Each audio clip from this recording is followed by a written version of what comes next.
Adder Militão को NASA से mail आ चुका है और उसको ही अब से रॉकेट बनाने का काम देने वाले हैं। क्योंकि मैं तुमको बताता हूँ, ऐसा एक गोल मारने के बाद दिख रहा है वो शॉट रॉकेट, क्रेजी ऐसा गोल मारने के बाद क्यों नहीं नासा वाले स्पेसएक्स वाले भी बुलाएंगे उसको भाई कि तो हाँ भाई हमारे यहाँ रॉकेट बना, क्योंकि 30 यार्ड्स दूर खड़े रह के वो शॉट लेना, इट वॉज क्लासिक मास्टरपीस। जब एक डिफेंडर स्ट्राइकर बन जाता है ना, and it is an unexpected shot जो उसके करियर में बहुत कम ऐसे देखने मिलेगा, and I am very much happy मैं और तुम देखने हमको वो शॉट मिला। And hello guys, welcome back to tactical D's football. देखो, जैसे चेल्सी के प्लेयर्स मैनचेस्टर यूनाइटेड का मैच, मैं सच बताता हूँ, एमोरिम के लिए ना वो एक इम्पोर्टेंट मैच था, क्योंकि क्रिटिसिज्म तो बहुत चल रहा था। मैंने बहुत रेडिट्स पे और ट्विटर पे न्यूज भी बहुत पढ़े कि सैक कर दो, निकाल दो, छोड़ दो, भगा दो, धक्के मार दो, बहुत कुछ मार दो, ऐसा बहुत कुछ सुना मैंने वहां पे। लेकिन ये 3 पॉइंट विन बहुत मस्त था उनके लिए, क्योंकि मैनचेस्टर यूनाइटेड के होम पे आके देखो, चेल्सी के प्रॉब्लम ये है कि जिस तरीके से चेल्सी का गोलकीपर उस पे झपटा, जैसे तुम उस पे झपटते हो, वो झपटना नहीं चाहिए था एक्चुअल में स्पीकिंग, क्योंकि मैच स्टार्टिंग है। एम्बोमो के ऊपर वो झपट के उसको मिला क्या? एक रेड कार्ड ही मिला नॉर्मली स्पीकिंग। और starting of the match if you even consider goal from Manchester United, अगर चेल्सी ने गोल खा भी लिया, so it it is recoverable, right? Starting के 22 मिनट 23 मिनट में इट इज रिकवरेबल, क्योंकि तुमको बाकी का मैच पड़ा है। लेकिन मैं तुमको बता रहा हूँ क्यों झपटने की जरूरत क्या थी। उसको एम्बोमो में ऐसा क्या दिख गया, उसका टकला सर उसको पसंद आ गया, या फिर उसके दाढ़ी बड़ी बड़ी पसंद आ गई, मुझे समझ में नहीं आया। लेकिन उसके बाद चेल्सी वर लाइक एंजो मैरेस्का ने कोल पाल्मर को निकाला, उसने नेटो को बाहर निकाला कि टीम ज्यादा ड्रैग ना करे पीछे उसको, मतलब ऐसा ही लगा कि हम मैनचेस्टर यूनाइटेड से ना हारे एटलीस्ट।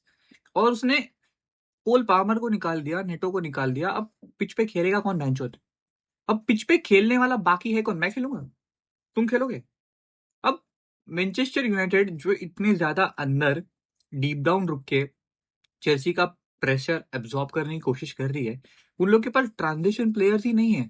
नेटो जो है वो टैक्टिकली इतना स्मार्ट है, कोल पामर इतना अजाइल है, अब ये प्लेयर्स वहां पे है ही नहीं पिच पे, तो चेल्सी मैनचेस्टर यूनाइटेड के बॉक्स तक पहुंचेगी कैसे, ये एक बहुत बड़ा सवाल है। और ये उनके प्लेयर को समझ में आया ही नहीं, बिकॉज ये एक्चुअल में स्पीकिंग बहुत डिफिकल्ट काम था। अब दूसरी तरफ मैं बात करूं चेल्सी का अटैक, उनके अटैक में था कौन आगे? नॉर्मली स्पीकिंग उनके अटैक में कोई होता है नहीं, क्योंकि कोल पार्मर नेटो के बिना, पेड्रो के बिना भी it is very much difficult कि कुछ हो पाए वहां पे आगे। लेकिन मैं फिर भी कहूंगा कि मैनचेस्टर यूनाइटेड ने एक विन निकाला है, और ये विन जो है it was not on tactical basis actually speaking. वो दोनों गोल जो गए हैं मैनचेस्टर यूनाइटेड के, वो दोनों घपली में गए हैं, मतलब घरदी में कुछ ना कुछ हुआ है। और वो ब्रूनो फर्नांडिस का गोल इट वाज इंस्टिंक्ट कि वो हेडर आएगा अंदर होपफुली और मैं टैप इन मारूंगा। लेकिन जो दूसरा गोल है कैसे, मेरे को I still feel it is Manchester United ने टैक्टिकली चेल्सी को आउट परफॉर्म नहीं किया है, दैट इज फॉर श्योर। और चेल्सी के पास ट्रांजिशन के लिए प्लेयर्स नहीं है, और उन्हें कुछ जो आठ सांड प्लेयर को डाल के रखा है अंदर, जिन लोग को काउंटर अटैक पे मारना कैसे है गोल पता ही नहीं है, मैनचेस्टर यूनाइटेड के बॉक्स में जाएंगे कैसे। एक बहुत बड़ा क्वेश्चन चेल्सी के पास वही था। अब मैं बात करता हूँ रियल मैड्रिड की यहाँ पे। देखो, 3 पॉइंट्स की विन चाहिए थी मैनचेस्टर यूनाइटेड को ऑफकोर्स, और वो मिल चुकी है, वो टेबल पे ऊपर जा चुके हैं। लेकिन मैं लालिगा की तरफ आऊँ, देखो रियल मैड्रिड ने अब तक एक भी मैच हारे नहीं है। मैं देखा था डीन हाउसन और ट्रेंट है ना, दोनों ऊपर बैठे हैं, और मैं ना, हाँ, ट्रेंट उसकी गर्लफ्रेंड के साथ बैठा है ऊपर, मस्त दोनों बैठ के मैच देख रहे हैं फुल आराम में। जूड बेलिंगम आज मेरे को बेंच पे दिखा, खुश लग रहा था बहुत सर्जरी के बाद, उसको एंड में खेलने भी मिला। बट देखो, मैड्रिड का फॉर्मेशन जो है खेलने का, it was very much simple. अब बॉल है मेरे पास, बॉल रहने दो।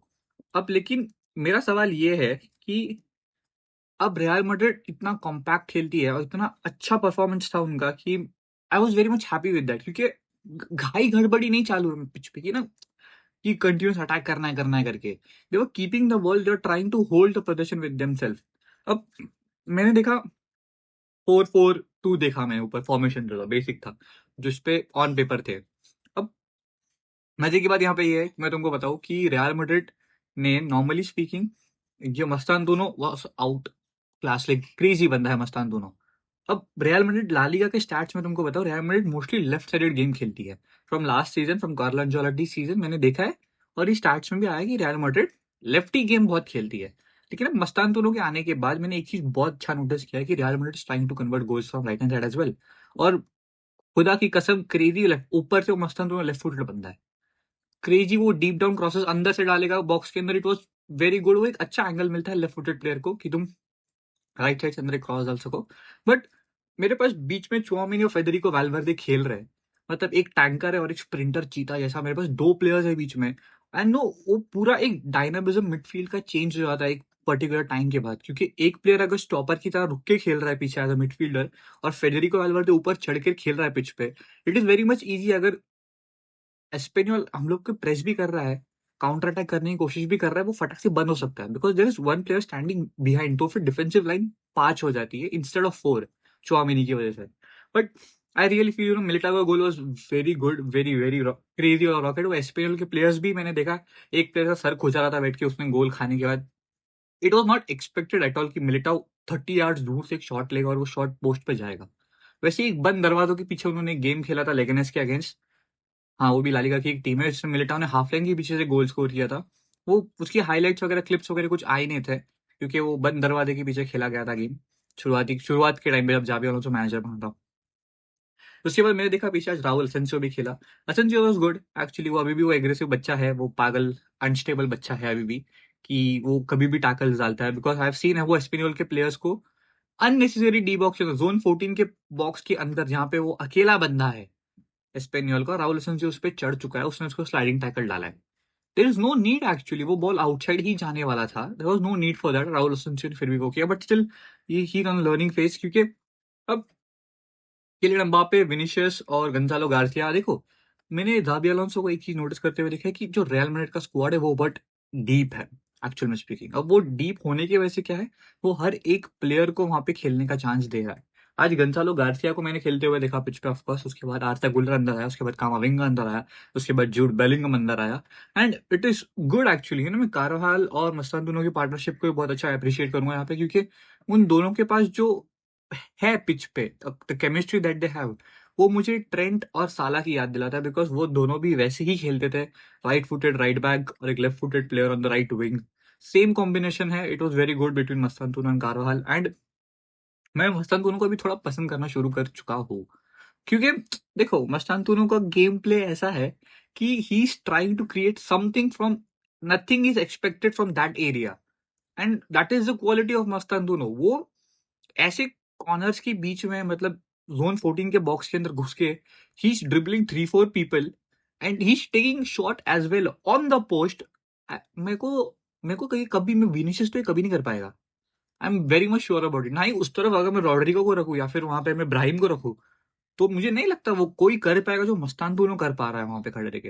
End of course deep down the line अगर मैं और 2 साल की बात करूं रियल मैड्रिड की फील्ड के ऊपर, Mastan is gonna be the one of the favourites among the stars, and starting 11 में बहुत फेवरेट रहने वाला है लोगों का, क्योंकि एक लेफ्ट फुटेड प्लेयर के विंग्स के अंदर आपके पास इतना ज्यादा पोजीशन है, और हम लोग के पास डीन हाउसिन नहीं होने के बाद भी Militao took the control. It was good actually कि Militao is trying to put the ball on the right hand side जहाँ पे मस्तान दोनों खड़ा है।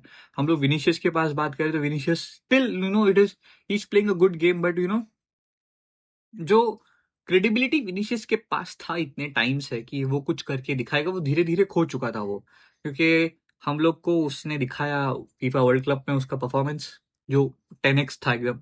उसके बाद उसने धीरे धीरे सीजन के स्टार्टिंग में भी नाटक की है, उसके contracts related and everything everything, तो वो क्रेडिबिलिटी धीरे धीरे खो चुका है। Vinicius needs to build it back, तो वो वापस बनाने के लिए इट विल टेक टाइम।